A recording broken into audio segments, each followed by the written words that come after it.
Well, on behalf of the Victorian Government, the Victorian people, I just want to say how proud and thankful we are to the DSC firefighters and all their partners. Firefighters have come from all over Australia to support our effort. They've come from New Zealand, they've come from around the world. We can be proud of their great efforts. We can be thankful for their standing up at a time of adversity to protect the Victorian environment and the Victorian community. We can be very grateful for their great professionalism, their great determination and putting these fires out. So a great thank you from the Victorian Government. The 7th of February 2009 will forever be remembered as Black Saturday, the day Victoria experienced its worst bushfires on record. We mourn the loss of 173 fellow Victorians who tragically died in the Black Saturday fires. This film is in recognition of the tireless work of DSE and NEO staff and the significant role they played in the 2009 fire season, including one of the biggest fire suppression efforts in Australian history.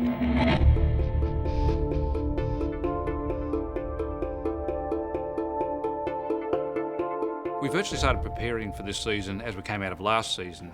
We knew that there was chances of getting above average rainfall were very slight, so therefore we assumed, and as it turned out correctly, that we're going into another bad season.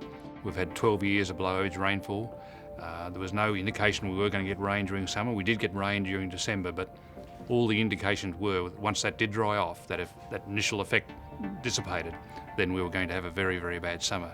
We knew it was going to be a bad fire season, so we focus on planning, preparedness, response and recovery. We train people in various roles related to fire and emergency management. Every season we run a very exhaustive training calendar, both across the state and in the areas. Anyone involved in the training can be from our NEO partners. With the training that we ran prior to this season, we tried to cover all the areas and give people the skills that they could use to put into practice. The first major fire for the season started on the 28th of January, when a series of fires flared in central Gippsland and merged to become the Delburn complex, destroying over 30 homes in Bullara and Murrindindi North. The Delburn fire was deliberately started, we believe. There were 3 fires lit on Ashfords Road, just to the north of Bullara. The local CFA brigades actually went out there and contained those fires very quickly in the morning. The following day, on a Thursday, there were more fires lit. The fire lasted for approximately 6 days. Probably the main impact was on that first Friday that we set up the incident management team. During the afternoon of that day, there were some strong norwesterly winds that pushed the southernmost fire across towards the Darley-Merla Road area, north of Delburn and towards the township of Bullara. It was just a very difficult fire, as much as anything, because it was in very volatile fuel types, and that combined with the weather, it was a very difficult fire to manage. For me, there was some outstanding work by the people that were at those houses and the firefighters just to save them. It was quite impressive. Crews continued to patrol and black out the fire line over the following week, during the worst heatwave in Victorian history. If you thought the worst of the heat was over, think again. More extreme conditions are on the way. Fire chiefs say Saturday is looming as one of the worst days for bushfires in living memory after last week's heatwave that left much of Victoria tinder dry. With 4 days of 40-degree temperatures looming, Premier John Brumby held an emergency briefing on what's expected to be a record heatwave, the worst in a century. Victoria is facing its greatest bushfire threat since Ash Wednesday in 1983, with the combination of temperatures in the mid-40s, strong winds and dry undergrowth described as a recipe for disaster. By a long way, the worst day ever in the history of the state in terms of the temperatures and the winds. I think the important thing with the difficult conditions tomorrow is that people really reduce their travels and keep it to necessary travel wherever possible. So it will be windy, it will be hot and dusty, and we'd ask people to minimise their travel and to keep out of those areas where there are potentially fires. Crews worked hard to contain several fires which started in the Bunyip State Park during the week before Black Saturday. There were concerns that the fires would be difficult to contain under the forecast extreme conditions. The flame heights would be extremely high. The rate of spread of a fire, the forward rate of the spread of a fire would be very rapid, faster than any of us could run. These fears were realised early on Saturday morning when the Bunyip fire broke away and became the first of the Black Saturday fires.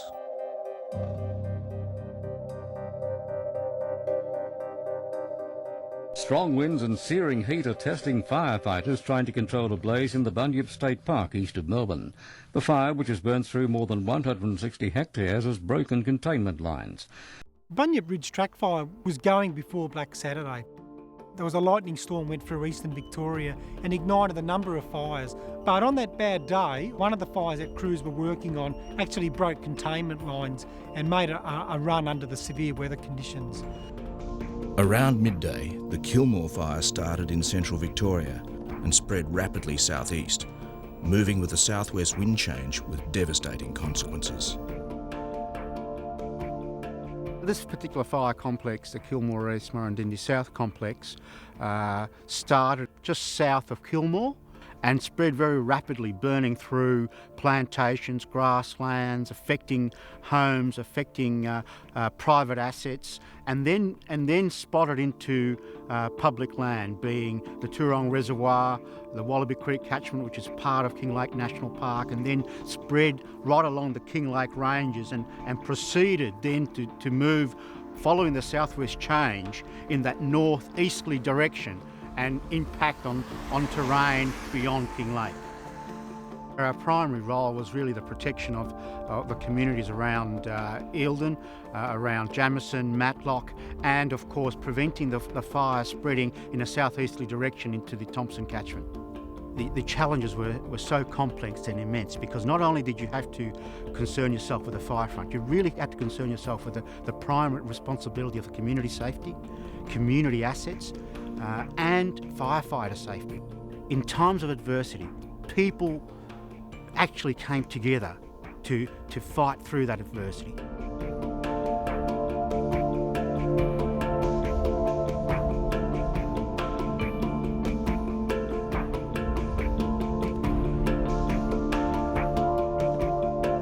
As firefighters battled the Kilmore fire, another fire started near the Murrindindi mill.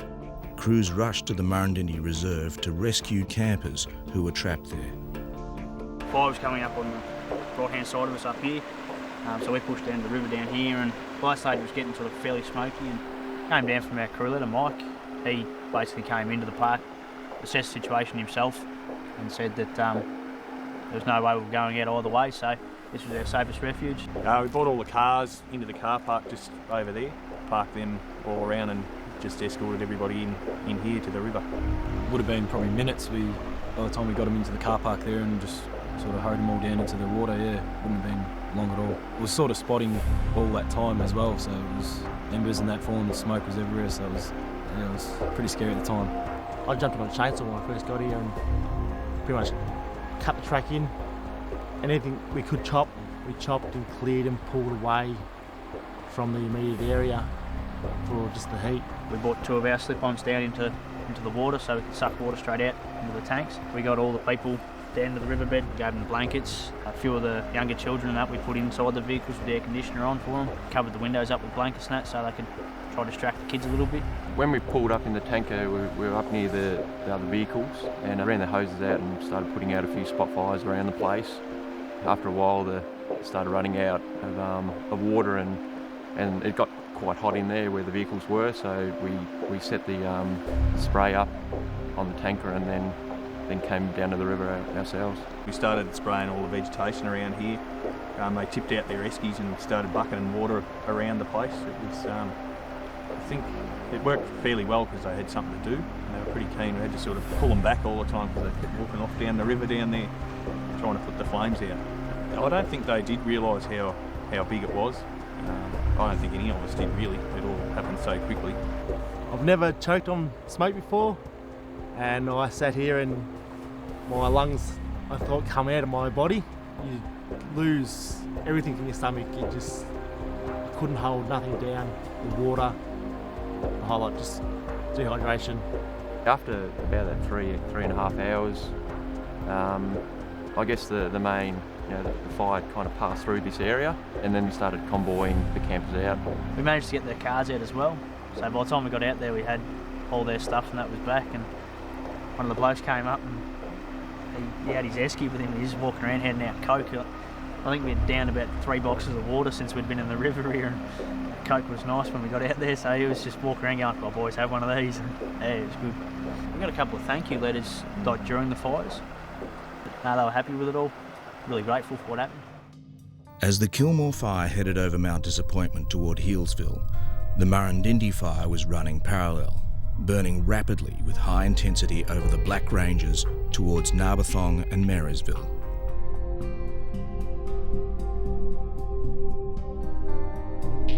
We're at the Marysville Oval. This is where quite a lot of people evacuated to and basically huddled in the middle of the oval with the protection of the brigades and even our people. And you can see here that the club room's burnt down, and obviously they were in no position to sort of move any closer because of all the trees here that were on fire. And of course, they were completely surrounded by fire.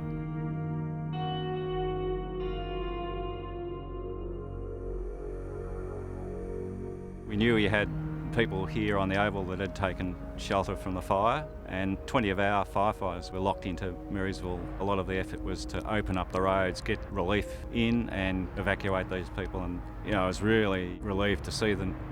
There were people that we weren't sure how they'd gone during the fires, and seeing them arrive at Alexandra, it was good to see that they'd made it through.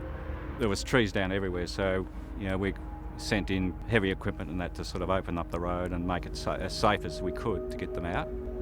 Really pay tribute to the Northwest Task Force that were given that job. They opened up all the roads in the valley, and of course, they came across some horrific scenes in that task. They were often the first people that the survivors had actually seen. They were making sure that they could supply them with a bit of food and that sort of thing, and they did a really good job getting help into this valley. Just about everyone that worked for DSE had lost their houses. I think the other that we should be acknowledging here is the tragedy of losing David Belfer from the ACT. It was a pretty horrendous day when you lose a firefighter. From my point of view, the way I saw the community engage with the Marysville crew, they were a real anchor. They looked up to them, they respected them, they needed guidance from them. And you could see that because each time the guys had come back from their deployment, they were almost greeted by all these community members. They were lining up, they had questions for them. There was just a real reliance on them. Even like now that it's sort of, it's over and they're sort of going forward, I think anyone involved in the incident just needs to see that they can re-establish themselves and keep going. Everyone wants to see that because it's good. It would be good to see them go forward and to see Marysville start again to regrow. Fires flared all over the state under the devastating mix of strong winds, record high temperatures and record low humidity. In the southwest, fires started around Coleraine, Pomboneet and Horsham. The Reedsdale fire started in the northwest region in the early afternoon, burning around 10,000 hectares. Then a second major fire started in the northwest, in the Bendigo suburb of Eaglehawk. The fire started in grass by the side of a road, and it's run into box ironbark forest, and then it's followed a sort of a creek line down in towards the centre of the city. The speed and the intensity of the fire is what surprised a lot of people, including some of the firefighters. It was behaving like a bushfire, but it was burning houses. Some of the firefighters were looking around to see where the spot fires were coming from because they expected that to come from a stand of bush further into the fire. The trouble was it would be coming from a house. It was mild pandemonium. There was smoke everywhere. You couldn't see much. People running everywhere. There was people calling for help. We virtually just put out spot fires and garages as they caught on fire. We had a bit of an ace up our sleeve in the form of a fuel reduction burn we'd done about 4 or 5 months before. It's on a block of Crown land that's literally across the road. The fire ran up to that area and suddenly hit an area where all of the light fuel wasn't there. Fuel reduction burn takes the heat out of the fire, drops it to the ground. It gets out of the tops of the trees and brings it down to ground where you can fight it on your terms rather than its terms, basically. That evening, another major fire started near Beechworth in the state's northeast. As the fire took out power lines, incident control staff were forced to manage it without electricity or landlines. We've got record numbers of people in the field, record numbers of volunteers, record numbers of DSE. The Australian Army is providing assistance. They have about 400 or 500 people in the field, and everything, and I repeat, everything is being thrown at these fires. Well, this is devastation on a scale that most of the old hands, the firefighters themselves, have never seen before. This is the worst set of conditions, I was advised, in the history of European settlement in Victoria. And that the sheer face of human tragedy as people deal with anxiety, grief, despair. This is something where the nation has a responsibility to reach out to all the good people of Victoria and these communities who are suffering so much right now. As the damage from Black Saturday became fully realised, immediate relief work began in fire-affected towns. But the work for DSE and NEO crews was far from finished. The Kilmore East Murrindindi fire continued to burn in mountain forests for the rest of February and threatened towns and assets in the Upper Yarra Ranges. Yeah, we're standing in the forest just outside of Hillsville, just next to Murrindindi Reservoir Park, where this fire, which is a part of the Kilmore East Murrindindi complex, it started on February the 7th and burnt for a number of days, in fact weeks after that day. This huge fire was managed with a number of incident control centres. We were looking after the sort of southeastern part of the fire, which surrounded communities like Hillsville and Yarra Glen, and we had two major things that we were trying to do. The first thing was to protect the communities, particularly the fire was really active still around Hillsville and Yarra Glen and areas here for a couple of days after the 7th. With major fires burning for over 6 weeks, the Melbourne Central Support Team, who are drawn from staff in the head offices of DSE and NEO, provided essential support for local crews. I actually coordinate the Melbourne Central Support Team, so we have about 180 personnel spread across 6 different fire roles.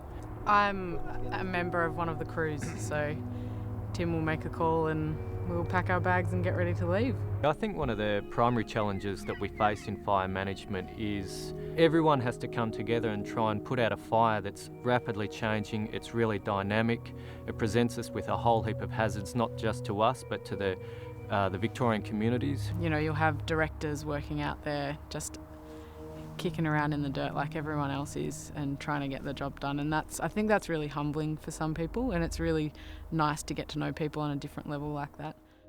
The personnel working to house, feed and support crews from Victoria, interstate and overseas had a huge role behind the scenes. The Sunday morning when we arrived, it was pretty much like what we see here now. The company that I'd talked to arrange the provision of a big marquee, they arrived at 6 o'clock in the morning, and we had a 60 metre by 20 metre marquee that was erected by the end of the day. Around about mid-morning, our team of people from Melbourne arrived to start putting tents up. By the end of the first day, there were about 150 tents.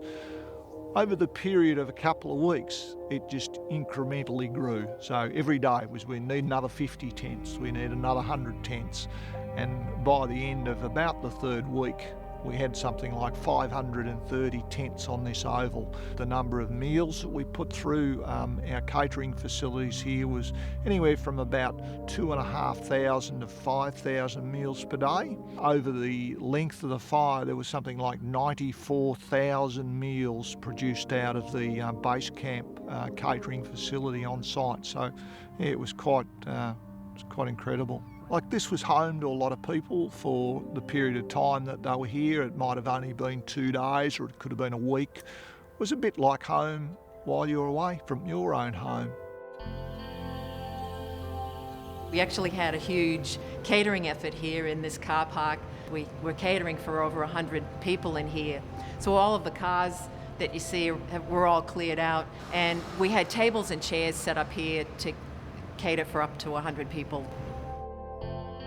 As well as fire crews and support personnel on the ground, the State Aircraft Unit provided vital capabilities. Normally the State Aircraft Unit manages 30-odd aircraft. Just after February 7th, I believe that went up to probably 60-odd aircraft we had working for us at the time. The State Aircraft Unit manages 2 line scan aircraft. They map thermal infrared signatures coming off the fire. It records the infrared radiation coming up off the earth to create a picture, and we also have 2 forward-looking infrared cameras. We use them in the mop-up phase and containment, so the FLIR operator works directly with the ground crews on the control line, and he'll guide them into single trees or burning stumps just to make sure that the fire won't jump containment lines. The information that needs to go out ranges. Sometimes it's about urgent threat messages, so when places are under ember attack, when wind change is happening, that sort of information needs to be fed out to radio stations predominantly very, very quickly. The DSE spokespeople are incredibly well trained. They're really credible people. Most of them actually aren't communication specialists, as I understand it. They're actually staff who've been trained up, but they have a very solid grounding in what it's like to be out there at the fire front and the huge effort that it takes to coordinate all the services. Grave concerns were held for the potential threat to water catchments. Building strategic fuel breaks and backburning more than 100 kilometres through difficult country and mountain forests was crucial to protecting Melbourne's water supply.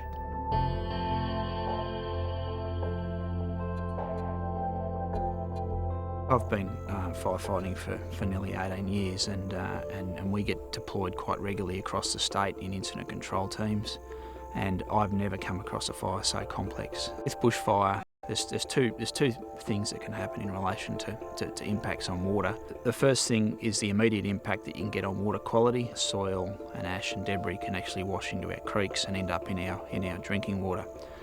So there's a lot of work that we did post-fire to ensure that we had structures in place in our streams, like silt traps and sediment control measures, so that we could minimise the impact on the water quality. The second impact that we can have on water is the long-term water yield. Now when an intense fire burns a catchment, particularly a mountain ash catchment, those trees can be killed by the fire, and the resulting regenerating forest sucks up quite a lot of water. So therefore that, over time we can have less available water to flow into the catchments. Hundreds of fires burnt through the summer. Tragically, lives were lost across the state. In total, 173 people died on Black Saturday, and more than 70 towns were impacted. In early March, after the fires were contained one by one, all eyes turned to Wilson's Promontory, which had been burning for over 5 weeks and was the last going fire. It doesn't matter how many fires you go to, especially when it's one in your backyard, it becomes very personal to you. The fire for us started on the 8th of February and it was about a 5-week fire, and it finished on the 15th of March. Over the duration probably of the last 2 months, the volunteers have put in about 800 hours of labour time into wildlife work in the prom. We averaged about anywhere from 6 to 10 people a day, and they'd be doing extensive line searches. We'd find a lot of species and some of them were quite okay, so it would just be a matter of checking them, recording them, what type of species, and we'd let them go again. We had heaps of agencies doing the fire containment down there. We had New South Wales firefighters, we had CFA, we had Red Cross, SES, we had the full swag of support got sent to us, which was fantastic because we couldn't have done it without the help of the other agencies. It's been right through the summer. It hasn't just been on Black Saturday. People focus highly and quite rightly on Black Saturday, when those forces, which we call NEO, actually saved a lot of lives, saved a lot of houses. But coming into Black Saturday, there was just extraordinary work done in preparing, but also people have overlooked, and a lot of times it was our busiest 30-day period coming into Black Saturday. And we went into Black Saturday with only 2 going fires, which was extraordinary. Coming out of Black Saturday, it was just a magnificent firefighting effort in saving Melbourne's water catchments and further damage of communities south of there. It was one of the best firefighting efforts I've ever seen in forest firefighting. Those fires were put out virtually without rainfall and just due to the doggedness and determination of our forces. Now we move on to rehabilitation and recovery, and I'm seeing the same determination, the same effort, the same gutsiness as I saw during the fire season. But the firefighters didn't do it alone. They were supported by a great bank of people that in the incident management teams, in the base camps, driving vehicles, doing all those 101 odd jobs that had to be done to make sure the operation flowed smoothly. I'm well aware that our staff have been through a lot since 2003. We've had year after year of serious and damaging bushfires, deep trauma through rural communities, which has affected them deeply. The same happened even worse on Black Saturday. What I really do appreciate is how we've kept going, kept through it, and most importantly kept that important work, particularly the burning program, going even through these difficult years. I'm well aware that they don't get the full recognition that they should, that often they're far miles from the camera, miles from the media, but they've kept at it and knowing there's a job to do. That's all part of being a very professional, very mature, very focused firefighting force. As the dust settles and the fires are now out, we now go into the really important part of recovery and rehabilitation. And this will take weeks to do, months, years to do. In fact, but the trauma, the economic, environmental and social damage to the Victorian community will take decades, if not a lifetime, to dissipate. And we must respect that and reflect that as we go forward.